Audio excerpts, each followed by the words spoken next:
Oke, bismillahirrahmanirrahim. Assalamualaikum warahmatullahi wabarakatuh. Waalaikumsalam warahmatullahi wabarakatuh. Alhamdulillah, hari ini kita ketemu lagi ya, kuliah hari pertama ya, hari pertama di semester genap 2021-2022 ya. Ya. Hari ini kita akan mulai kuliah perdana tentang pabrikasi pakan di S2. Ini ada berapa mahasiswa yang ngambil ya? Ada 1 2 3 4 5 5 orang ya, 6 orang ya, jangan lupa nanti presensi ya. Di pabrikasi pakan kita akan banyak bicara tentang bagaimana proses-proses yang kita lakukan selama membuat suatu pakan di dalam pabrik pakan ya. Biasanya nanti praktikumnya salah satunya adalah kita praktikum ke lapangan ya, ke pabrik pakan bersama-sama dengan teman-teman S1. Jadi kita supaya agak gayeng gitu, biasa kita bersama-sama dengan teman-teman S1. Cuma dengan kondisi seperti ini, tahun lalu kita tidak bisa melakukan kunjungan ke lapangan.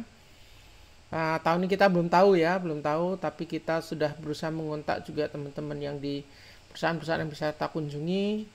Belum ada respon dari mereka, apakah mereka sudah bersedia menerima tamu apa tidak.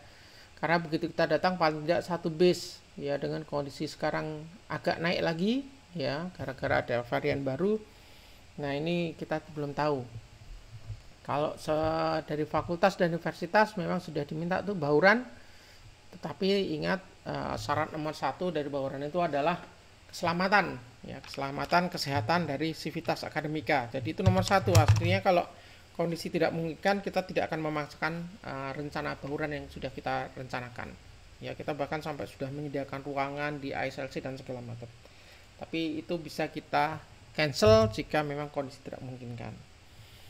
Oke, di dalam mata kuliah ini akan ada 5 orang dosen yang mengajar. Yang pertama saya sendiri, saya sebagai koordinator. Jadi kalau nanti teman-teman ya mudah-mudahan tidak perlu hubungi saya karena sesuatu misalnya nilai nggak keluar, TL atau apa gitu, atau ada problem koordinasi perubahan jadwal, itu dengan saya ya. Kemudian yang kedua nanti ada Prof. Ali Agus, kemudian ada Bu Dr. Andriani Astuti dan Dr. Dimas, dan juga ada satu Profesor Alimon, Abdul Razak Alimon. Beliau adalah Ejang profesor di Fakultas Peternakan yang memang labnya di lab teknologi makanan ternak. Nanti beliau akan mengajar 1 kali, kemudian yang lainnya rata-rata mengajar 3-4 kali. Kemudian persentase nilai bagaimana? Nah ini triknya, kalau mau dapat nilai baik itu biasa Anda harus lihat dulu siapa yang mengajar paling banyak. Ini trik aja. Karena di lab kami kita menggunakan persentase berdasarkan jumlah mengajar. Karena 14 kali pertemuan berarti kalau seperti saya misalnya ngajar 3 kali, berarti poin saya akan nanti dikalikan dengan 3/14. Ya itu biar adil aja lah. Kita biasa membuat seperti itu. Jadi bukan mana yang senior dapat peran lebih banyak, apa mendapat persentase lebih banyak, tidak, tapi berapa kali mengajar. Oke, kita lanjut dulu. Oke, nilai gimana? Oke, nilai UTS dan UAS itu 75% ya. Dan hati-hati, pastikan Anda tidak lupa presensi. Kemarin itu banyak sekali, tidak banyak anak-anak pasca, tapi anak saya itu banyak sekali yang nilai keluar TL, padahal dari kami tidak TL. Ternyata apa? Mereka lupa mengisi presensi sehingga presensinya tidak mencapai minimum ya. Ini 75% kondisi normal, kalau tidak salah dengan kondisi pandemi ini turun jadi 60 kalau tidak salah. Tapi lebih baik Anda tetap aja anggap 75 lebih aman ya. Mau kuliah sekarang gampang kok, nyalakan HP apa nyalakan komputer, off cam, kemudian sambil leleh sambil ngerjakan yang lain juga bisa gitu kan. Tergantung dosennya, kalau tidak terlalu menuntut untuk on cam. Kalau saya ya yang penting Anda sambil tidur-tiduran pun boleh lah kuliah, asal didengarkan dan nanti kalau perlu dilihat lagi rekamannya. Oke. Kemudian nanti ada praktikum ya, ada praktikum dan laporan nilai sekitar 25%. Nah, ini kita inginnya praktikumnya nanti bentuknya sudah bentuk tatap muka. Nah, tapi sekali lagi kita akan melihat dulu kondisi. Dengan kondisi sekarang agak naik, kemungkinan praktikum akan kita lakukan setelah mid semester saja. Jadi kita pastikan dulu kondisi fix bisa tatap muka atau tidak, baru setelah itu kita putuskan ya. Jadi tidak sebelum mid semester.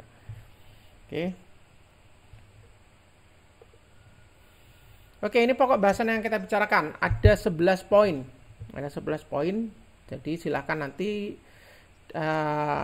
didalami, dipertimbangkan, siapa tahu ada yang salah kelas gitu kan, merasa wah saya pengennya begini terus loh kok tidak ada materi yang saya inginkan di sini, Anda boleh pindah kelas ya, bebas kan kuliah itu ya, pilihlah kelas yang sesuai dengan kebutuhan Anda.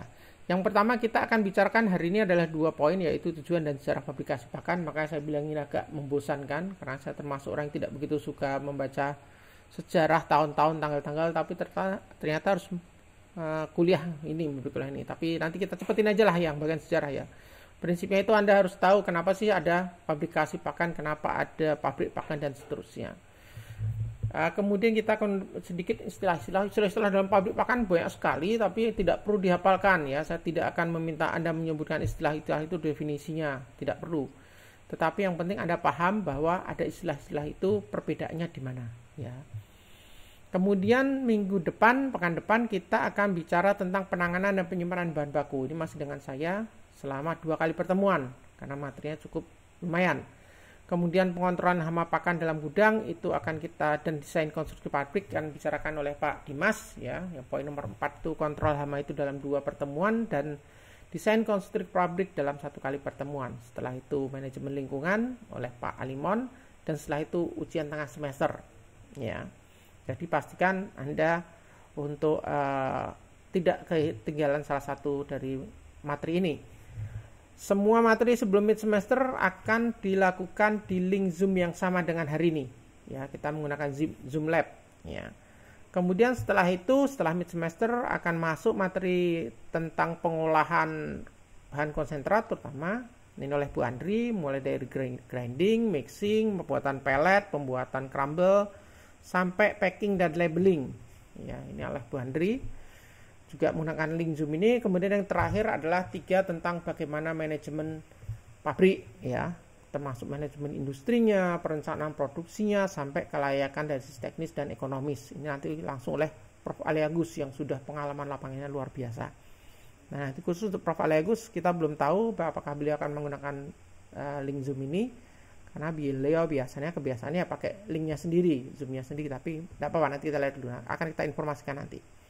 Oke? Itu kira-kira topik-topiknya. Jadi kalau Anda lihat dari depan sampai ke belakang, intinya adalah kita bicarakan bagaimana mengolah pakan di dalam pabrik ya. Kontrolnya seperti apa, penyimpanannya. Kalau urut-urutannya sih Anda di S1 sudah tahu ya, mulai dari pakan masuk sampai pakan jadi di dalam karung. Tetapi di sini mungkin yang agak unik adalah di sini kita akan bicarakan penyimpanan dan pengontrolan cukup banyak, terutama kontrol hama ini cukup dalam ya. Kemudian di sini kita bicarakan bagaimana manajemen industrinya juga. Kemudian secara luas ya, baik dan secara nasional maupun bahkan sampai ke level internasional oleh Prof. Ali Agus nanti. Nah, sebenarnya diharapkan apa?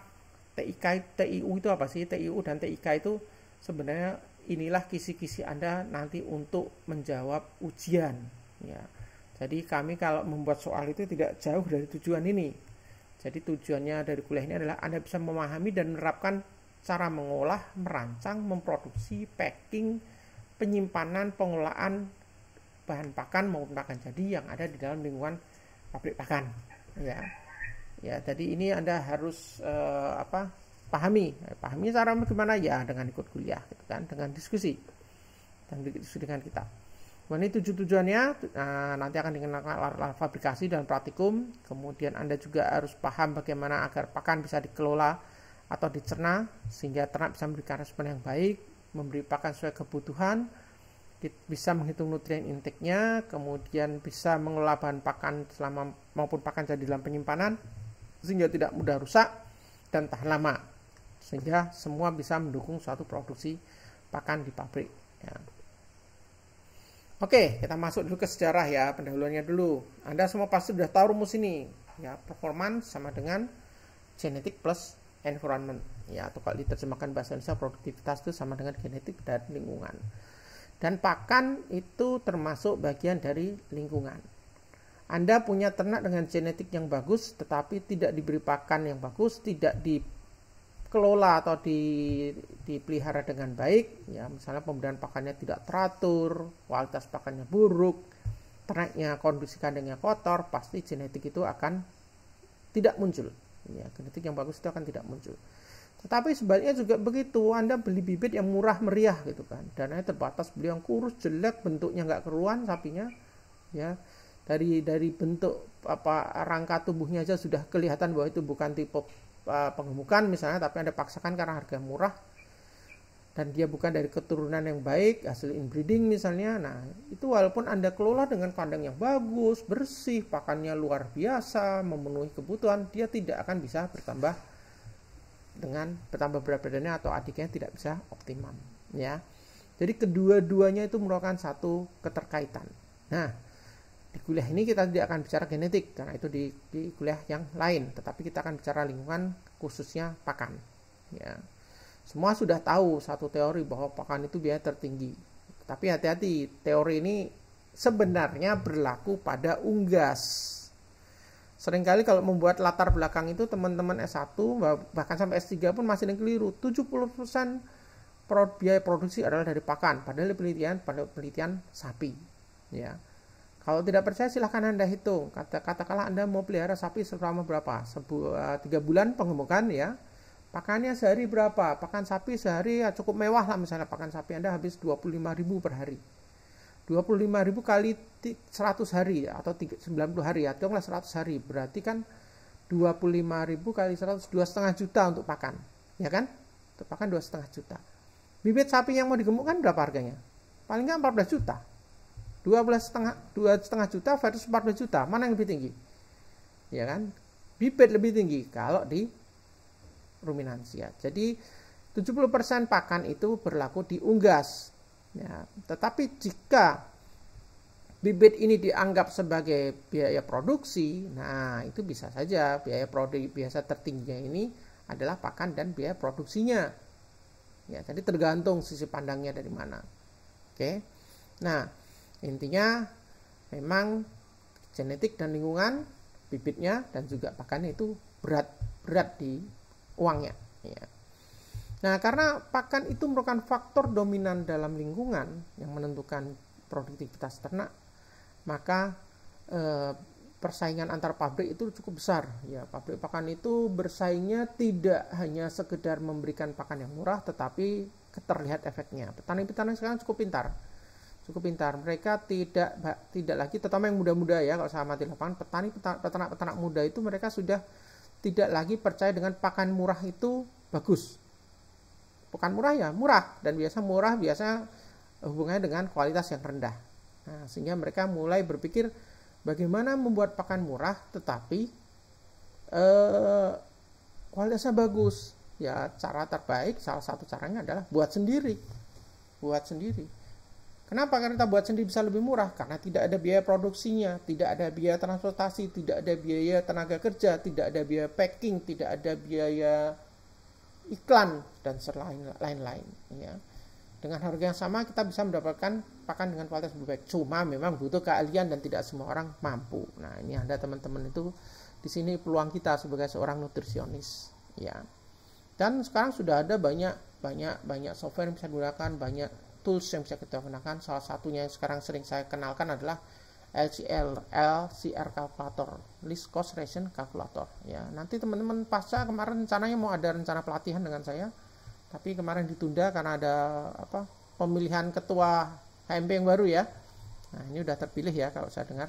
Nanti silakan nanti dijadwalkan lagi, saya akan latih teman-teman untuk menggunakan LCR itu, sehingga Anda bisa nyusun ransum dengan menggunakan hanya Excel dan lebih enak gitu, bisa buat ransum yang murah. Nah, kita ngomong masa lalu dulu sedikit. Nah, ini bukan berarti kita nggak bisa move on ya, tapi Anda harus tahu kenapa sekarang orang pabrik pakan itu laku, ya. Katanya sih sapi itu adalah hewan pertama yang dijinakkan setelah anjing. Anjing adalah yang pertama karena dia untuk menemani berburu. Setelah itu sapi, bukan kuda, ya. Karena sapi bisa untuk disembelih, diambil dagingnya, dan juga diperah susunya zaman dulu. Kemudian begitu manusia berkenal bertani, sapi mulai digunakan untuk tenaga kerja. Begitu manusia mulai roda, sapi digunakan untuk berdati.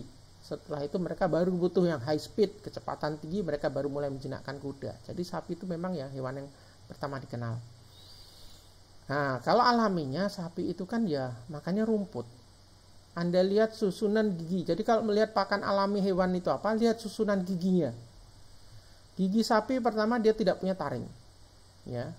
Kemudian yang paling banyak ada yang paling banyak dan besar-besar itu geraham di sisinya. Di sisi geraham itu kan digunakan untuk mengunyah. Yang dikunyah itu biasanya adalah herbivore yang mengunyah itu. Manusia punya geraham, punya gigi taring, punya gigi pemotong, incisivus dan juga gigi seri depan.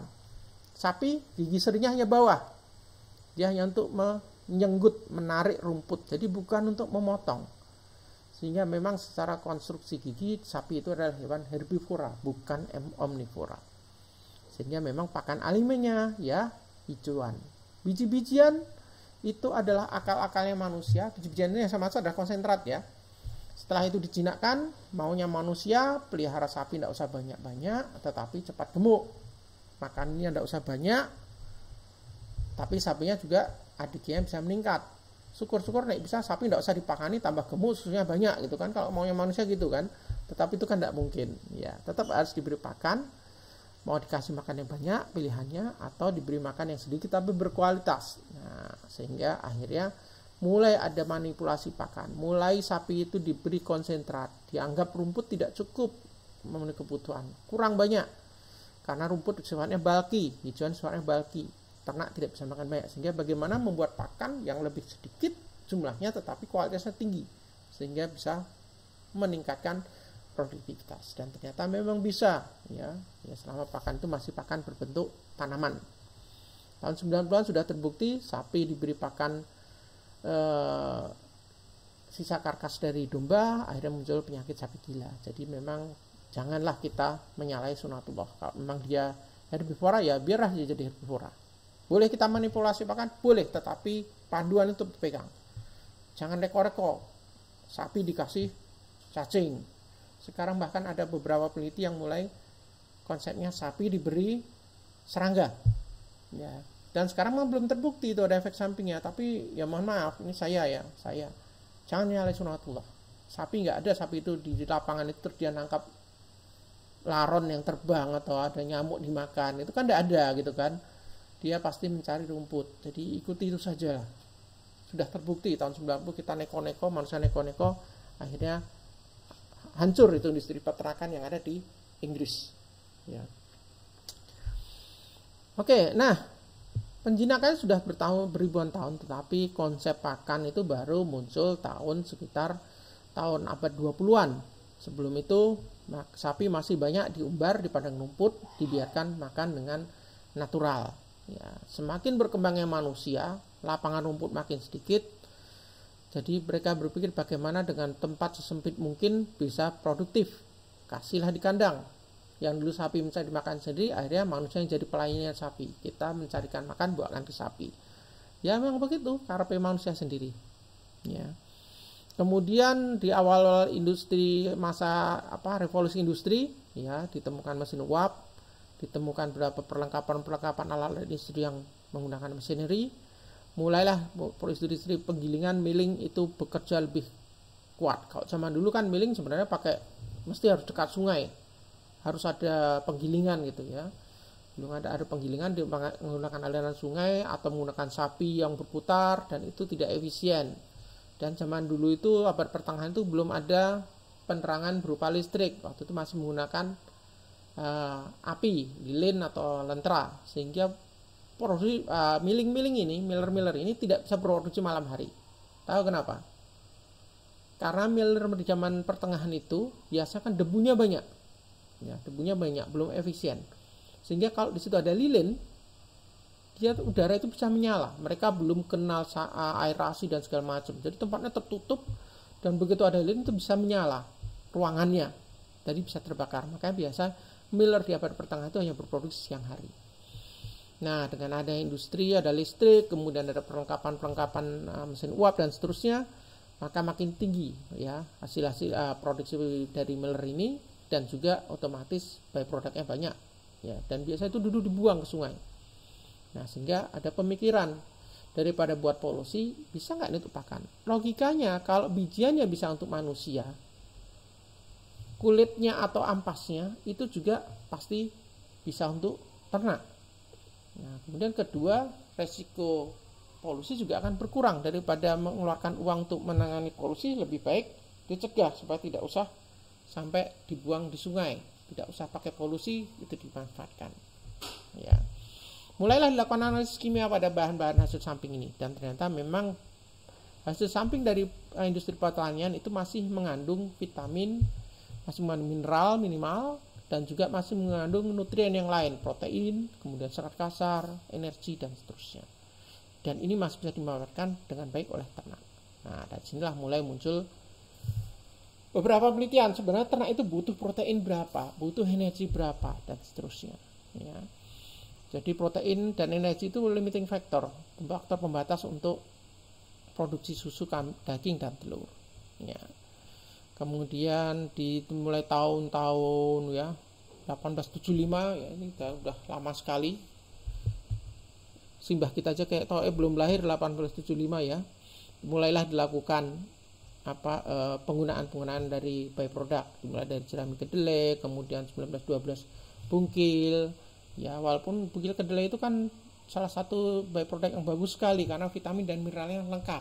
Tetapi tahun-tahun itu 1912 itu mereka belum tahu vitamin, belum tahu B12 dan seterusnya. Tetapi mereka hanya tahu itu memberi efek yang bagus. Ya. Antibiotik dimulai sebenarnya belum lama, 1950. Kalau kita bandingkan dengan tahun 1800-an, antibiotik 1950, dan mulai dilarang tahun 2000-an ya. 2000-an ya, FDA itu mulai melarang itu. Saya nggak begitu ingat. Artinya dia hanya bertahan berapa lama sih, 1950 sampai tahun 2000 itu? Hanya bertahan 50 tahun ya, benar enggak?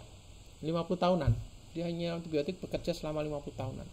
Sekarang fitobiotik yang mulai populer, tetapi penggunaannya belum ekonomis. Ya. Nah, di Indonesia pun sekarang sudah mulai dilarang. Penggunaan antibiotik sudah mulai dilarang. Dan banyak peneliti-peneliti, termasuk di tempat kita itu ada Dr. Nanung Danardono, itulah salah satu yang aktif peneliti fitobiotik untuk unggas, ya. Karena penggunaan antibiotik itu paling banyak dipakai unggas, sehingga memang teman-teman yang di unggas ini penelitian banyak ke sana. Tetapi so far hasil-hasil penelitian itu belum ekonomis kalau digunakan di level bisnis. Jadi penggunaan fitobiotik efektivitasnya masih rendah dan juga biaya produksinya masih cukup mahal. Balik modalnya masih berat gitu. Itu kata Pak Ferry Purnama yang dari Java Confit. Oke, industri pakan bagaimana perkembangannya? Ya. Jadi kalau zaman dulu itu kan hanya dikasih rumput, sudah, kemudian dikasih limbah, 1-2 limbah, tidak ada proses processingnya. Bahan pakan yang diberikan apa adanya, tidak ada proses processing atau pengolahan bahan pakan atau limbah untuk meningkatkan respon dari ternaknya. Tidak ada tujuan meningkatkan efisiensi, tidak ada tujuan meningkatkan FCR. Yang penting ternak mau makan itu bisa digunakan, tidak membuat polusi. Titik. Simple. Tapi makin lama maka karepe bilung, kalau orang Jawa bilang maunya manusia makin banyak, ya. Bisa enggak kita beri pakan yang tidak terlalu banyak, ya tidak terlalu banyak, tapi bisa lebih cepat, lebih bagus produktivitasnya. Karena lama-lama byproduct ini juga bersaing dengan makin banyak populasi ternak. Nah, sehingga di sini pemberian pakan yang simple, yang 1-2 ingredient aja, kalau di peternakan yang sudah cukup maju masih sudah jarang dilakukan. Tetapi kalau di level peternak masih banyak, ya. Mereka beri komboran itu apa isinya? Ya hanya pola dikasih air, sudah. Kadang-kadang kalau ada ampas tahu, dikasih ampas tahu. Ada panen padi, ada katul, tambahi katul. Jadi tergantung apa yang ada itu yang diberikan. Masih dilakukan, tetapi kalau di level feedlot itu sudah tidak dilakukan lagi. Ya, jadi proses pencampurannya, mixingnya sudah menggunakan perhitungan-perhitungan yang mengupayakan supaya ransum yang muncul, yang jadi itu, yang diproduksi adalah ransum yang seimbang, yang bisa memenuhi. Nah, untuk meningkatkan kecernaan seringkali bahan pakan itu atau byproduct itu dilakukan proses-proses seperti di dehaling, dihilangkan sekamnya, diekstruksi, digiling, di rolling itu lewat 2 roller gitu dipecah. Ada flaking itu juga hampir mirip dengan roller, ya, ditumbuk gitu, kemudian popping itu di kayak popcorn besar, roasting itu dipanaskan dan seterusnya, ya, sampai exploding, pelleting dan semuanya. Intinya biasanya rata-rata itu untuk meningkatkan kesejahteraan nomor satu, kedua untuk mempermudah handling dari bahan pakan itu. Karena memang salah satu sifat negatif dari byproduct itu kan kecernaan rendah. Nah, makanya proses-proses itu banyak berfokus pada peningkatan kecernaan. Oke, kita masih bisa sejarah. Aduh, ngantuk juga saya kalau ngomong ke sejarah ini saja nih. Kita bungkil kedelai paling penting sampai sekarang ya, kemudian meningkat terus, agak cepat aja ya. Kenapa? Karena kalau di Eropa kedelai itu termasuk salah satu bahan pakan utama ya, sehingga byproduct cukup tinggi ya. Kemudian kalau kita menggunakan byproduct, kita harus memperhitungkan beberapa hal. Pertama, ketersediaan di lingkungan sekitar ada tidak. Teman-teman yang sudah pernah ke lapangan atau sering ke lapangan membantu peternak menyusun ransum, selalu masalah nomor satu adalah, Pak, belinya di mana? Bahannya bisa nggak didapat? Maunya mereka apa? Kalau bisa bahan itu tidak usah beli, didapat dari sekitar. Ya kalau nggak beli ya cuma serat saja, hijauan, jerami itu mereka biasa tidak beli. Karena mereka punya lahan atau mereka menguasai lahan. Tetapi begitu kita bicara konsentrat, iya memang harus beli bahannya. Jarang-jarang mereka bisa menyiapkan sampai 5 macam ingredient sendiri dari kebunnya sendiri, nggak mungkin ya. Nah sehingga harus kita pertimbangkan ketersediaannya di lingkungan sekitar itu ada, sehingga mengurangi ongkos transportasi. Tidak logis kita harus mendatangkan ampas bir dari Jawa Timur misalnya untuk harian. Ya kalau bisa rutin ongkos transportnya masuk, tidak apa-apa. Tapi begitu dia cuma punya satu sapi, masa datangkan dari sana dan seterusnya. Sehingga ini harus kita pertimbangkan. Kemudian, nah ini yang menarik, poin terakhir. Ini saya kira yang terjadi pada bungkil kelapa sawit. Saya belum tahu, ini cuma asumsi saya. Kenapa? Karena 3 tahun terakhir ini saya pakai bungkil kelapa sawit untuk menyusun ransum, kualitasnya jelek terus. Serat kasarnya 20%, bayangin. Bungkil kelapa sawit di teori Anda di S1 waktu belajar bahan pakan formulasi ransum kan masuk sumber protein. Sumber protein itu serat kasarnya di bawah 18%. Ini bungkil kelapa sawit kan masuk di situ sebenarnya. Di kuliah PPFR ya. Tetapi 3 tahun terakhir ini saya pakai, mereka itu rata-rata CSK-nya itu di atas 20. Sesuatu terjadi di sini. Dugaan saya adalah alat-alat yang digunakan untuk ekstrak minyak kelapa sawit itu mungkin ada yang berubah. Ada yang lebih modern, dia bisa mengekstrak lebih banyak, sesuatu saya juga tidak tahu terus terang, ini bahasa dugaan saya. Sehingga ampasnya atau byproduct yang tersisa itu malah kualitasnya tidak begitu baik. Nah ini menarik ini, karena ya memang alat-alat itu disiapkan untuk mengambil nutrien sebanyak mungkin dari bahan pakannya, bukan memikirkan untuk sisanya. Kita yang dapat yang kurang bagus saja ya. Nah ini Anda bisa baca sendiri ya, dari penggunaan hasil sisa industri pertanian mulai dari 1885 sampai sekarang ya. Mulai dari cotton seed mill, CGM itu kalau di sini kata barang baru, tetapi sebenarnya udah barang kuno ya, tahun abad 18 sudah dilakukan.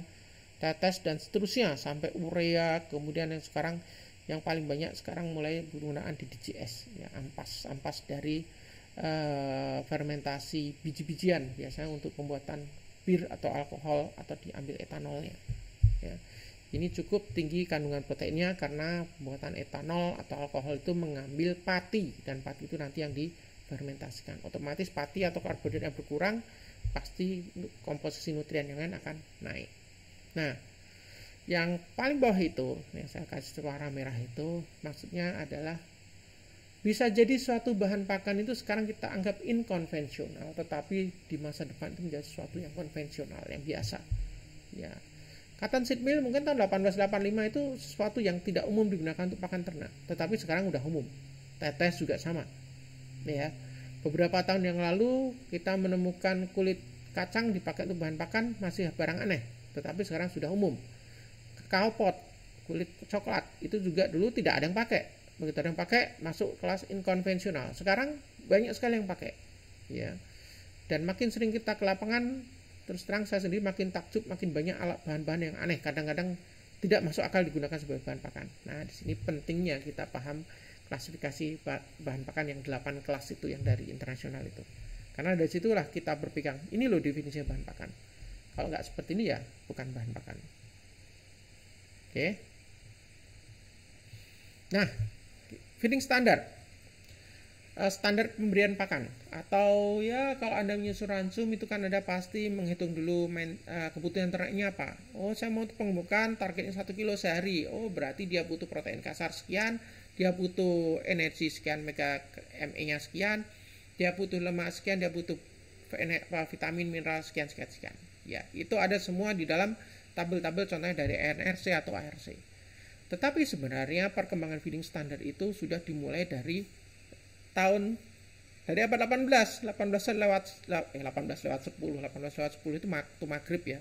Tapi 1810 maksudnya. Ya. Itu orang Jerman yang mencoba meneliti, cuma simpel sekali dia membandingkan meadow itu semacam rumput lapangan yang ada di daerah Jerman, hay-nya dibandingkan dengan pakan-pakan lain.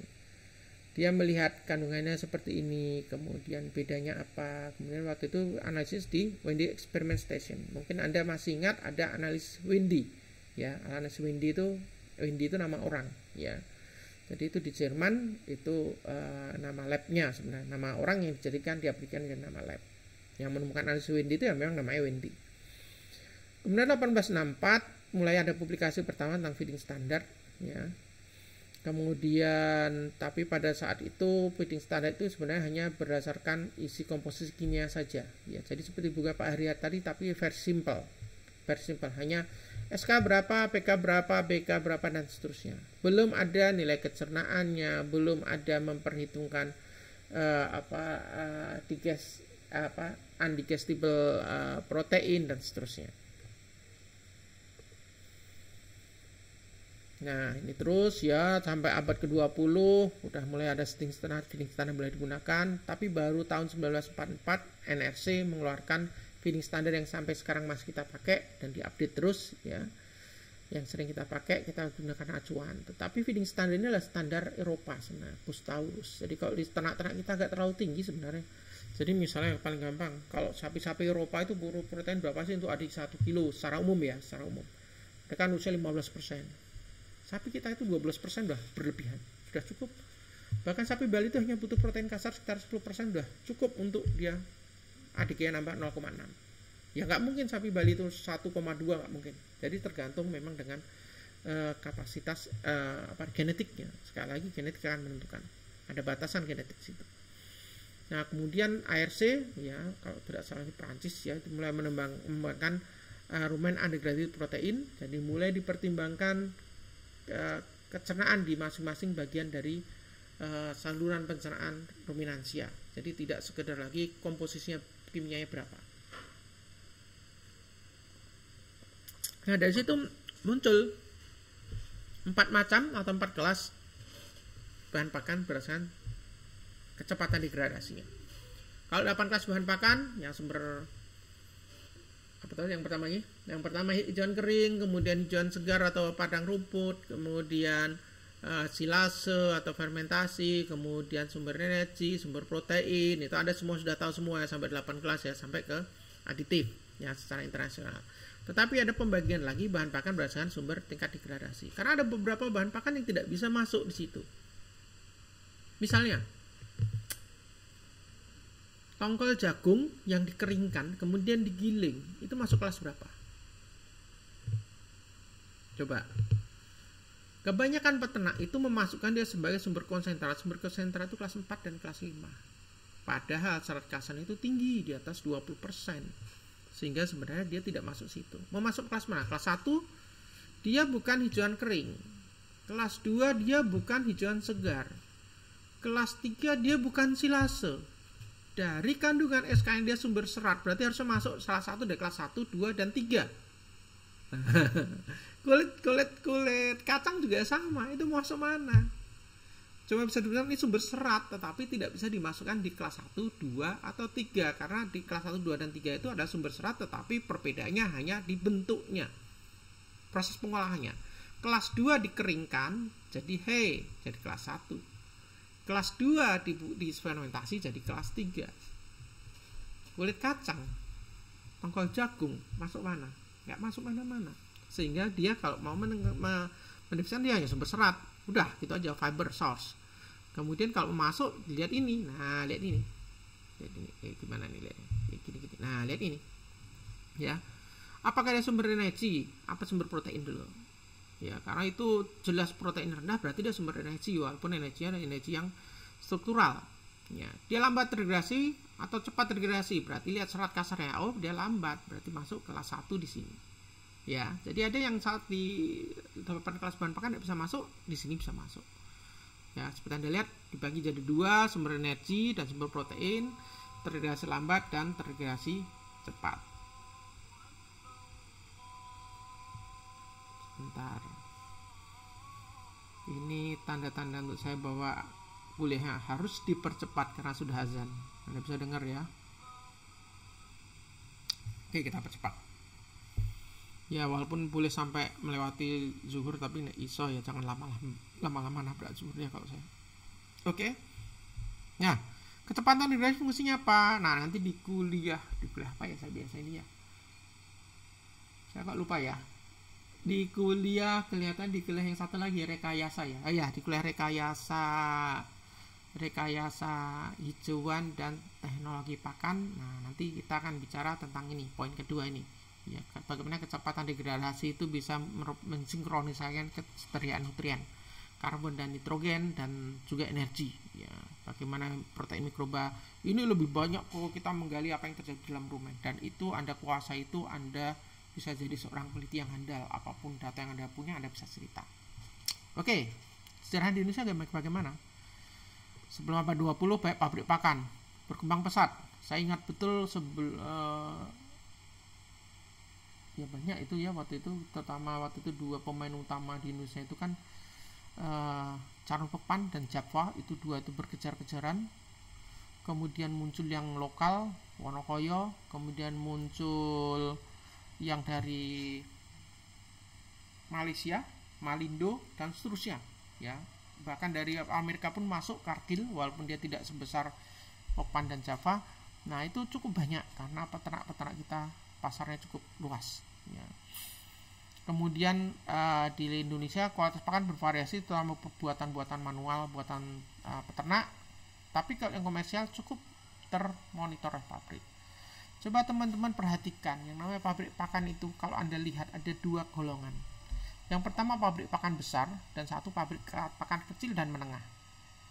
Kalau teman-teman lihat pabrik pakan besar, mereka produksi pakan yang paling banyak apa? Pakan apa? Unggas ya. Coba lihat pakan unggas. Tetapi kalau di pakan yang menengah dan kecil, pakannya yang paling banyak adalah pakan ruminansia. Kenapa begitu? Karena ruminansia itu efek dari kesalahan penyusunan langsung tidak langsung terlihat nyata. Dia butuh waktu sekian minggu baru kelihatan. Kalau unggas hanya dalam sekian hari udah kelihatan, begitu pakan tidak bagus. Dan unggas itu penyusunan pakannya mikro sampai mikromineral sampai asam amino. Ini yang tidak bisa ditiru dilakukan oleh pabrik pakan mini ataupun pabrik pakan menengah. Ya, coba Anda lihat aja ke lapangan, kalau lihat kalau ada koperasi punya pabrik pakan, pasti pabrik pakan sapi, kambing, domba. Unggas ada nggak? Unggas pasti pabriknya besar sekali yang sudah menggurita. Karena mereka punya machinery, mereka punya teknologinya. Dan otomatis pakan komersial di pabrik-pabrik besar ini kualitasnya bisa lebih termonitor, terjamin dibandingkan dengan yang kecil-kecil. Kenapa? Karena seringkali kita terjadi overestimate. Jadi kandungan nutrien bahan pakan kita menggunakan tabel-tabel lama. Contohnya tabelnya Pak Hariar tadi, bukunya Hariar tadi, komposisi bahan pakan itu ada di sini ya. Ada somewhere di sini di ruangan saya, tapi saya tidak nyari. Nah, itu biasanya itu sebenarnya tidak semua bahan pakan Indonesia aslinya. Itu ada beberapa bahan pakan dari Amerika. Ya, kalau Anda lihat pengarangnya kan juga dari Utah State University. Itu tidak semua dianalisis di sini, sebagian dari Amerika. Sehingga kadang-kadang kandungan nutriennya overestimate. Dan ini paling sering terjadi saat saya mengenalkan formulasi langsung ke peternak. Mereka punya tools yang saya buat, yang kita buat, mereka masukkan itu. Begitu dia buat, loh sapinya kok naiknya tidak seperti harapan. Dia analiskan pakannya, loh di bawah itu, di bawah hitungan. Iya, kenapa? Karena overestimate kandungan nutrien bahan pakannya. Sehingga saya kalau di lapangan dengan petani, saya ambil kandungan-kandungan yang paling rendah-rendah aja. Iya, saya low estimate, lebih baik kelebihan daripada kekurangan. Kemudian pemalsuan, itu paling sering terjadi di Indonesia. Zaman dulu ada yang namanya bekatul, ada yang namanya dedak, ada yang namanya dedak kualitas 1, ada dedak kualitas 2. Sekarang bekatul sudah hampir tidak ada. Kenapa? cek ya, silakan Anda cari pustakanya, cari ceritanya bagaimana cara mengolah beras sehingga mendapatkan beras dan ada gabahnya dan ada katol atau tidaknya. Zaman dulu 2 kali slab, sekarang hanya 1 kali slab ya. Kemudian diperparah lagi, sekam, digiling halus, dicampurkan dengan dedak atau dengan bekatul. Itu akan mengurangi kualitas dari bekatul ya. Bahkan pemalsuan dengan bahan-bahan yang tidak mengandung nutrien itu juga terjadi ya. Kita akan bicarakan ini di mata kuliah kontrol kualitas di semester berikut. Kalau Anda berminat silahkan diambil ya, bagaimana pemalsuan, apa dipalsu dengan apa, kalau mau palsu apa dengan apa. Jadi di situ nanti ada ilmu-ilmu maling juga ya. Jadi bagaimana jadi pemalsu itu ada, supaya Anda tahu jadi polisinya. Jadi bukan mengajari Anda supaya besok lulus S2 Anda bisa memalsukan bahan pakan. Tidak, kita nggak ingin seperti itu. Tetapi Anda untuk bisa tidak diapusi, tidak ditipu oleh orang, Anda harus tahu bagaimana mereka melakukan penipuan. Intinya itu. Oke, kemudian feeding standar yang kita gunakan masih pustaka dari luar. Indonesia belum punya. Padahal sapi kita unik ya. Dan feeding standar itu masih seperti saya sampaikan tadi, overestimate kebutuhan kita. Nah, untuk ternak-ternak tropik agak kurang cocok. Ya, kalau saya biasanya saya kurangi sedikit lah, aman. Ya. Kemudian konsep-konsep dengan menggunakan ODP itu belum banyak digunakan, belum banyak diadopsi ya. Padahal sebenarnya kalau mau menghitung lebih detail pakai konsep ODP ini ya. Tapi ya pengalaman saya itu bagus kalau untuk penelitian, kalau untuk di lapangan ribet lah ya, ribet. Ya, saya itu termasuk orang yang separuh lapangan, separuh di lab. Jadi kadang-kadang di lab bisa begini, di lapangan nggak usah lah, yang gini aja lah. Di lapangan ada nyusun ransum atau mengajari petani misalnya membuat silase, jangan pakai takaran sekian gram ininya, sekian kilo ini ya. Tidak, Anda pakai takaran yang ada di peternak, sekian ember, sekian gelas dan seterusnya. Ya, itu beda kalau aplikasi lapangan.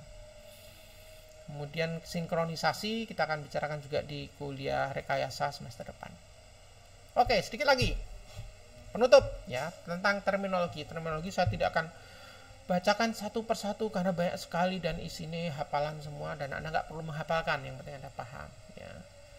Karena kenapa Anda harus tahu tentang terminologi dari pabrik pakan? Mungkin nanti di kuliah-kuliah belakang akan ada beberapa istilah supaya Anda tidak bingung ya. Misalnya feed ingredient. Feed ingredient itu ya bahan pakan. Apa sih bedanya bahan pakan? Pakan, ransum, kemudian pakan seimbang atau ransum seimbang. Ada yang tahu nggak? Apa? Bahan pakan apa? Siapa yang bisa jawab? Coba, biar nggak ngantuk. Ada yang mau nyoba? Ada yang mau nyoba nggak? Coba Firna, bisa nggak nerangkan apa itu bahan pakan? Pokoknya yang off cam yang tak panggil nih. Firna, halo? Iya Pak. Bahan? Nggak apa-apa. Pak, bahan pakan apa Firna? Coba bahan pakan itu apa? Bahan pakan itu suatu bahan yang dapat digunakan untuk pakan ternak. Oke ya, lumayan. Selvira bisa diperbaiki lagi nggak? Bahan pakan itu apa? Namanya api bocah saiki. Ayo Selvira, pokoknya yang off cam dulu yang tak panggilin ya. Kalau mau aman on cam dulu biar aman, biar nggak dipanggil.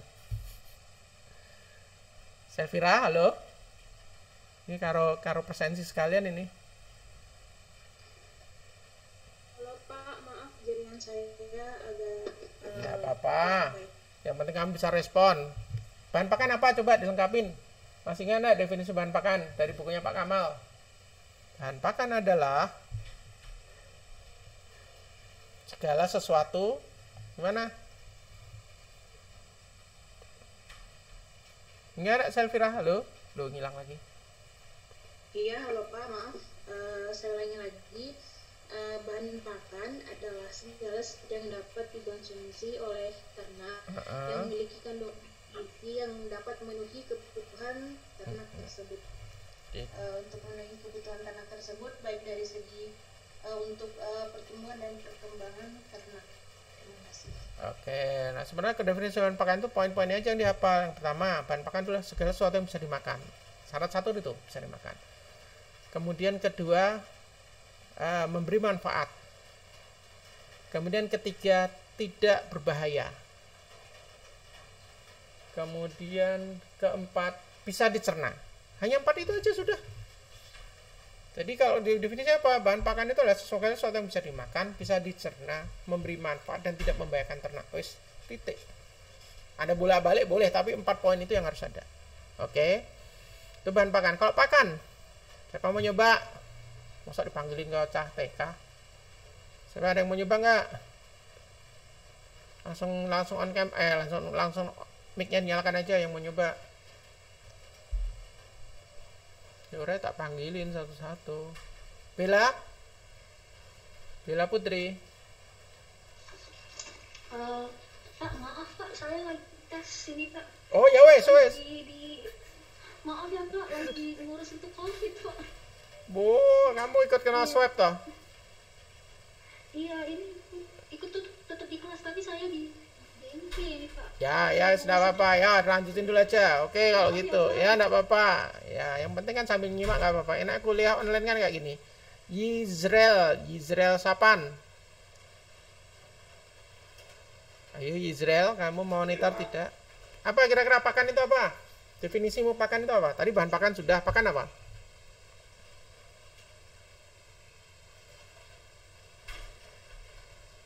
Halo? Semaput malan.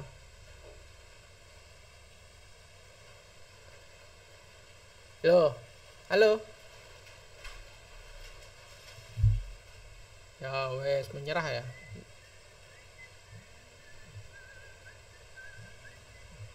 Oke, siapa lagi ya? Saya yang belum Israel. Yang penting kita udah memonitor ya, langsung jawab ya apa-apa lah wes. Saya kan baikan itu. Ika, ayo Ika. Nanti Kaldis. Gimana?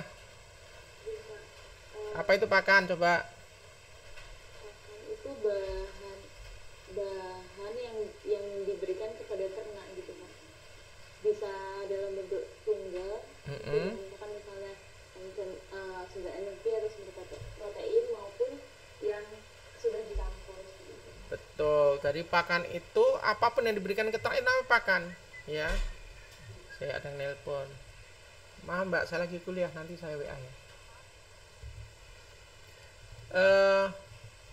Jadi pakan itu apa yang kita berikan? Baik jadi sapi dikasih rumput itu pakan. Sapi dikasih rumput tambah polar itu pakan. Sapi tambah rumput tambah polar tambah katul tambah punggul kedelai itu pakan. Ya, walaupun cuma satu ingredient, satu bahan pakan itu namanya pakan. Jadi bisa pakan itu berupa bahan pakan tok juga bisa berupa pakan. Tetapi kita begitu pakan bicara ransum adalah apa yang diberikan selama 24 jam. Selama 24 jam. Ya, pakan itu yang diberikan saat itu ransum 24 jam. Setelah itu ada ransum seimbang. Ransum seimbang apa? Diberikan selama 24 jam dan sebelum diberikan kita hitung dulu dia memenuhi kebutuhannya apa tidak. Itu yang kita gunakan formulasi ransum. Ya, kita memformulasikan ransum. Jadi ini yang kita harus pahami beda-bedanya. Nah, sama di definisi ada feed ingredient bahan pakan. Kemudian finish feed itu adalah pakan jadi yang keluar dari pabrik. Kalau kita bicara finish feed berarti bisa berupa konsentrat, bisa berupa pakan jadi atau pakan komplit. Konsentrat berarti saat diberikan dia masih harus diberikan yang sesuatu yang lain, harus campur. Contohnya pakan ruminansia itu biasa disebut konsentrat karena dia masih harus tambahkan sumber serat, rumput, jerami. Tetapi pakan ayam, broiler, layer itu bukan konsentrat. Itu pakan jadi karena dia tidak ditambahin lagi. Apakah semua pakan unggas itu pakan jadi? Tidak.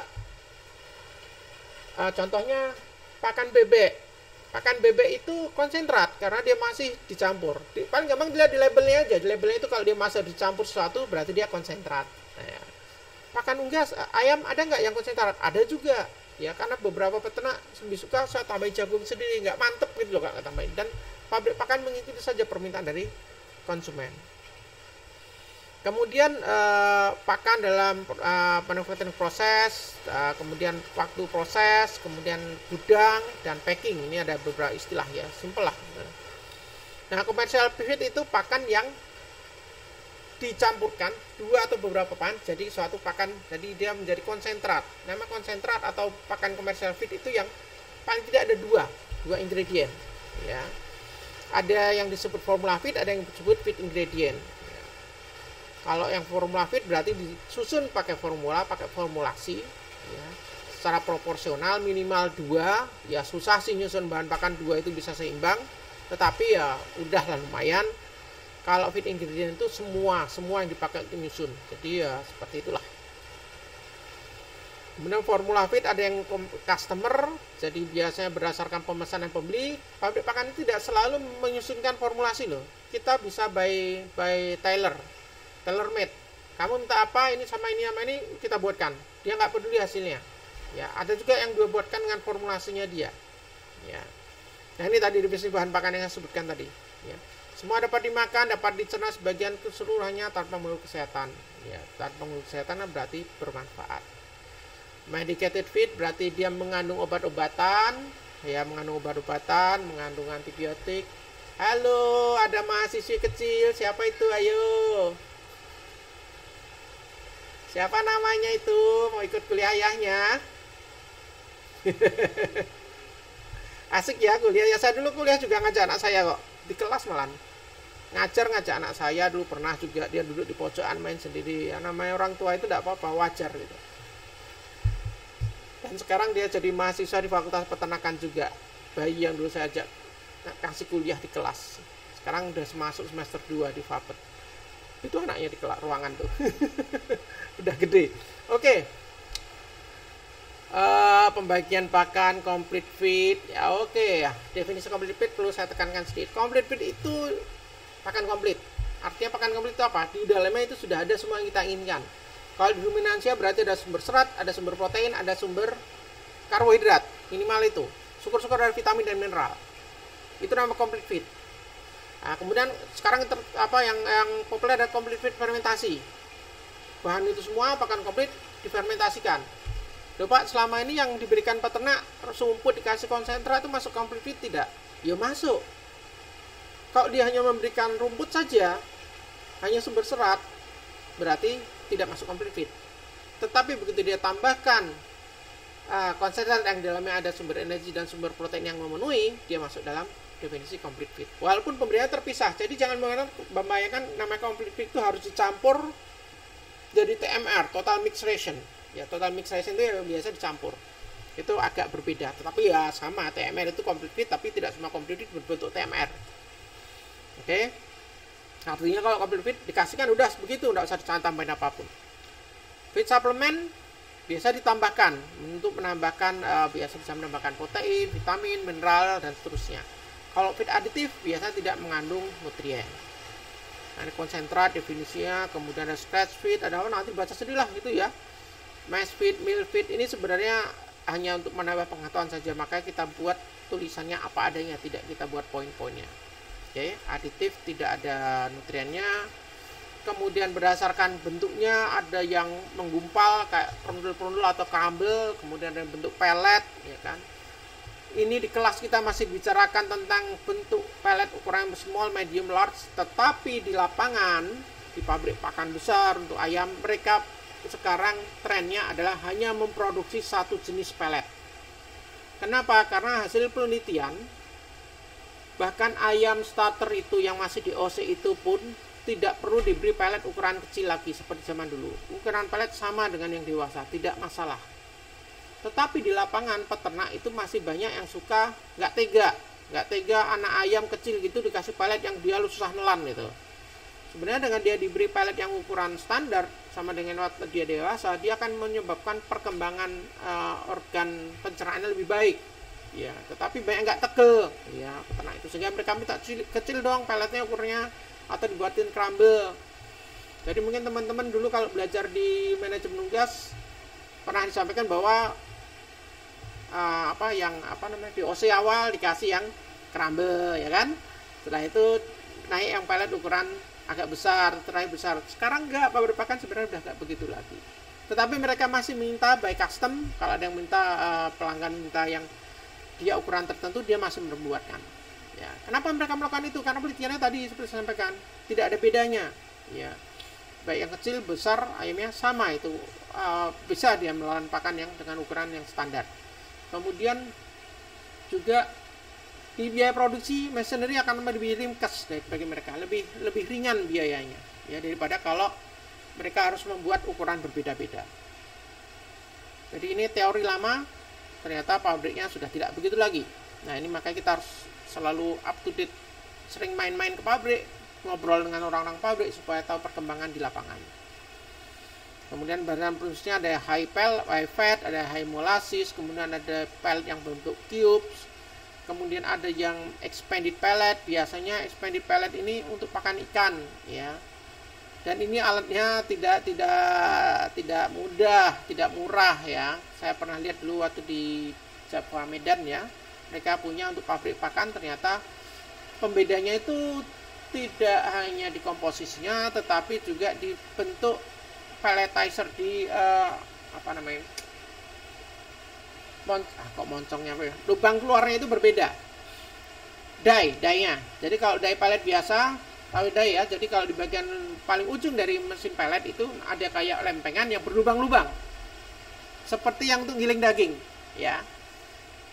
Yang Anda pernah lihat di tempat penggilingan daging itu adalah die untuk pellet persis seperti itu. Dia kalau kita lihat dari bagian dalam die-nya sama bagian luar itu bolongannya lurus. Tetapi kalau pellet untuk ikan itu lucu, agak beda. Die-nya lubang die di bagian belakang itu lubangnya di dalam itu lebih besar daripada yang di depan. Jadi mengecil, mengkerucut dia. Kenapa begitu? Karena dengan cara seperti ini, begitu pelletnya itu masuk kan dia berdesakan, begitu bisa keluar dari lubang itu dia akan mekar, popping. Dan ini akan menyebabkan ada udara terperangkap di dalamnya. Ini yang menyebabkan pellet itu bisa mengapung. Nah, ini rahasianya pellet ikan itu di sini. Tetapi alatnya untuk membuat itu ya tidak sesimpel gilingan daging. Jadi dia harus punya tekanan yang cukup tinggi dan motor untuk gerakan tekanan tinggi itu. Tapi saya tanya, ini berapa watt ini mesinnya gede banget? Oh ya, wattnya sekitar 12.000 Pak. Oh, enggak jadi belilah fakultas 12.000 jelek semua listrik fakultas itu. Jadi ketawa aja kita waktu itu mau gimana. Oke, ada crumble, wafer, biskuit, blok ya. Nanti silakan dibaca sendiri. Kemudian pengolahan bahan pakan mulai dari pembersihan, kemudian pengurangan partikel-partikel besar dengan kecil ya di sieving ya. Kemudian bisa juga pemisahannya berdasarkan beratnya ya, pakai disembuskan aliran udara. Kemudian pakai magnetic separating, ini biasa untuk menyingkirkan benda-benda logam yang berbahaya. Kan kadang-kadang ada kawat, ada paku situ, percaya nggak percaya itu masuk ya ke dalam mesin untuk mengolah pakan. Kemudian bisa dipisah-pisahkan berdasarkan ukurannya, bentuknya atau berat jenisnya, grading, sizing dan seterusnya ya. Ini proses-proses ini terjadi dalam pabrik pakan. Kita tidak akan deskriptif satu persatu karena sebenarnya proses ini secara urutan sudah kita perkenalkan di mata kuliah S1 di teknologi dan fabrikasi pakan. Mata kuliah mirip ini judulnya, sama-sama di TFP, tetapi bedanya kalau di sana pakai dan sini tidak. Ya, kalau di sini teknologi fabrikasi, kalau sana teknologi dan fabrikasi pakan. Oke, kemudian breaking sampai pakan yang ditolak. Nah, pengurangan ukuran juga sudah kita bicarakan benar di S1, mulai dari penggilingan, rolling, ya, kemudian cracking, dipecah, dihancurkan, rolling itu dilewatkan di antara dua roll sehingga dia jadi gepeng, ya. Ini sering dilakukan kalau di USA dilakukan ini untuk jagung, ya, karena jagung masih menjadi salah satu bahan konsentrat utama untuk tidak hanya untuk gas tapi untuk ruminansia kalau di USA, ya. Mereka biasa pakai rolling, karena jagung kalau dia hanya dipecah seperti di Indonesia, cracking saja, seringkali masih keluar di feses. Tetapi dengan di rolling, dia biasa di feses sudah tidak keluar. Tidak kelihatan lagi bentuk utuhnya. Ya. Kemudian pemotongan, sering, clipping itu ujung-ujungnya yang dihilangkan, biji-bijian yang ujungnya tajam. Flaking itu biasanya juga untuk membuatnya menjadi kayak flake ya, kayak dia agak popping sedikit. Dehuling penghilangan skamnya, steaming dikukus. Premixing itu biasa dicampur dengan aditif atau suplemen lain sebelum dicampur dengan bahan pakan yang lain. Mixing menyampurnya, cooking adalah proses pemasakan dengan uap panas.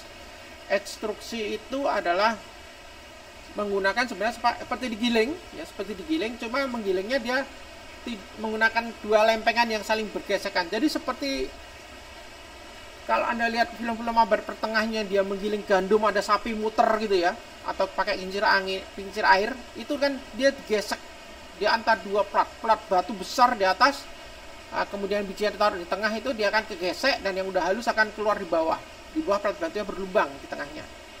Prinsip yang sama dilakukan pada ekstruksi, ya. Pakan masuk dari atas, digiling, ya, digiling seperti itu. Ada rollernya, kalau sekarang atas bentuk roller berputar, kemudian di bawah ada die-nya yang udah melewati itu, keluar dari die-nya itu. Nah, karena di situ ada proses pemanasan. Pemanasan dari mana? Dari proses gesekan itu muncul panas, karena berputarnya cepat sekali. Jadi nggak perlu lagi dikasih uap panas. Ada proses penekanan, ya, ada proses pengurangan partikel, sehingga ini akan menyebabkan pakan itu menjadi mengalami perubahan secara fisik, ya. Sehingga seringkali dia kecernaan meningkat, tetapi harus hati-hati, kandungan protein ini bisa berubah karena protein bisa mengalami denaturasi. Pembuatan pelet, Anda sudah tahu ya, conditioning, yaitu kita menyelesaikan kadar airnya, itu dikeringkan kembangannya gitu ya, kemudian didinginkan. Setelah pelet ini proses dari pelet ya, setelah dibuat pelet, dia di-conditioning, dikeringkan, kemudian didinginkan. Dan setelah itu kalau perlu buat crumble ya di crumbling. Nah, makanya sekarang pabrik pakan kalau mereka nggak minta dibuat crumble, dia nggak buat crumble karena ini ada step tersendiri yang harus dia tambahkan, menambah cost lagi. Kemudian ukuran crumble bisa diatur, ya.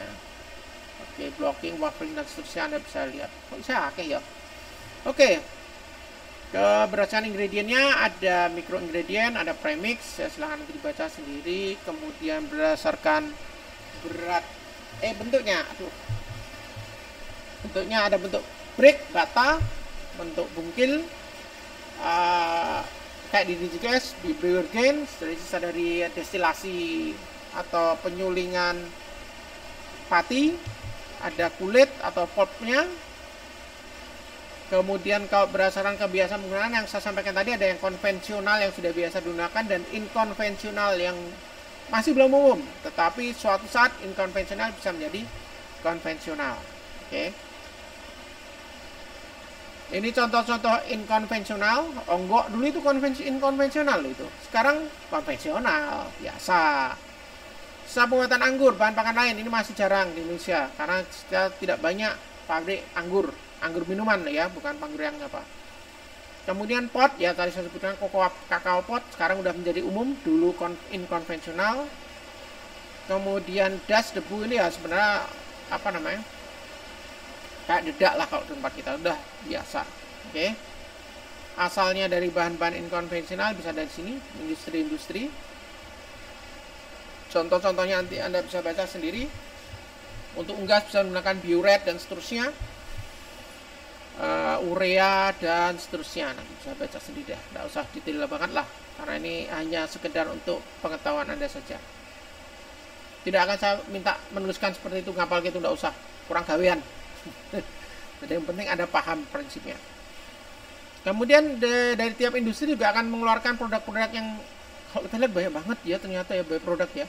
Ada tumpi, ada tongkol, ada menir, ada bagas, ada kakao, ada pot, ada feses ayam pun bisa digunakan untuk pakan ya. Kemudian bulu, kemudian single cell protein, FML dan seterusnya ya. Intinya apa yang tidak bisa dimakan manusia dikasihkan ke ternak. Intinya gitu aja lah. Nah, tapi sekali lagi Anda harus lihat dia bisa masuk dalam klasifikasi bahan pakan tidak, dia bisa masuk dalam klasifikasi bahan pakan apa tidak. Jangan-jangan dia beracun, memberi efek negatif, berarti nggak bisa masuk bahan pakan. Oke. Nah, ini yang saya sampaikan tadi.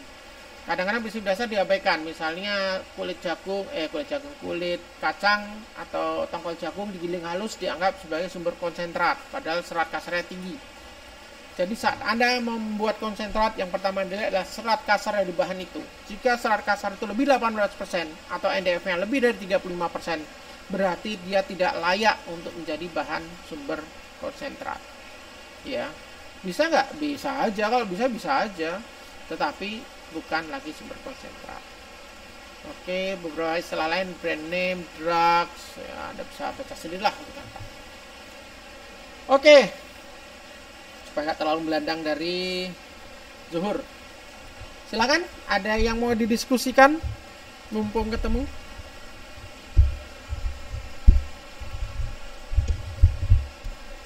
Ada pertanyaan?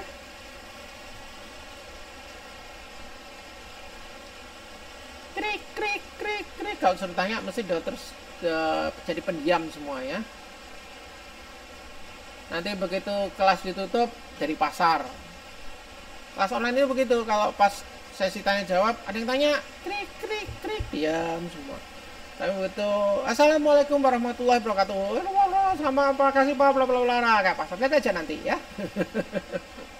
Oke, tidak ada yang mau tanya, yakin? Ya udah, enggak apa-apa. Mudah-mudahan tadi penjelasan saya cukup jelas ya. Mohon maaf kalau saya agak ngebut di akhir karena materinya ini saya belum bisa meringkas. Terus terang ini materi tinggalan dulu yang memberikan biasanya Prof. Ristianto, tapi beliau sudah pensiun. Dan materi banyak sekali ini. Saya harus sebenarnya saya ringkas lagi. Tadi malam saya sudah nyoba ringkas lagi, baru bisa mendapatkan 5 halaman saya kurangi itu. Tapi masih harus saya ringkas lagi lah pokoknya, supaya ke depan tidak terlalu panjang. Oke, terima kasih teman-teman semua. Kalau sudah tidak ada lagi yang didiskusikan atau ditanyakan, saya tutup ya. Terima kasih. Wassalamualaikum warahmatullahi wabarakatuh. Waalaikumsalam warahmatullahi wabarakatuh. Oke, selamat istirahat semuanya. Tetap jaga prokes ya, hati-hati. Mulai naik lagi COVID-nya, termasuk saat Anda di kos, di rumah maupun apalagi di kampus. Oke, terima kasih. Saya tutup ya.